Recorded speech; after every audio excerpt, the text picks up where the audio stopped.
अहम खबर सांगड़ से 19 मई 2023 की रात को सांगड़ थाने की हदूद में पुलिस और डाकुओं के मुबीन पुलिस मुकाबला हुआ, जिसमें डाकू अरफान उर्फ नानू वल्द उम्मीद अली यूसुफजई को जख्मी हालत में गैर कानूनी असला समेत गिरफ्तार करते हुए सांगड़ थाने पर तैनात पुलिस एहलकार मोहम्मद उमर रांडर मुकाबले के दौरान गोलियां लगने से जख्मी हो गए थे।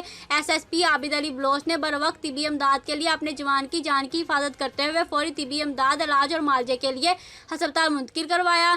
SSP सांगड़ आबिद अली बलोच अपने गयूर सिपाही की हौसला अफजाई और यादत के लिए सिविल अस्पताल नवाबशाह पहुंचे। जख्मी जवान से मुलाकात की, मिजाज पुरसी की, अच्छी ड्यूटी की शाबाशी देते हुए फूल और तहाइफ देते हुए कहा कि मुझ समेत पूरा महकमा पुलिस को आप पर फख्र है, हम आपके साथ खड़े हैं, आपको किसी किस्म की कोई परेशानी तो नहीं हो रही, अगर कोई मसला मसाइल है तो हमें बताएं। साथ साथ डॉक्टर साहब से भी मुलाकात की और जख्मी जवान के इलाज से मुंसलिक अहम अमूर पर बातचीत की और मजीद कहा कि आपको बेहतरीन तिबी इमदाद मुहैया की जाएगी। आपकी सेहतयाबी के लिए हम पूरी उम्मीद और दुआ गो हैं। हमायती न्यूज़ से मोहम्मद वकार भट्टी की रिपोर्ट। मजीद खबरों के लिए देखते रहें हमायती न्यूज़ HD।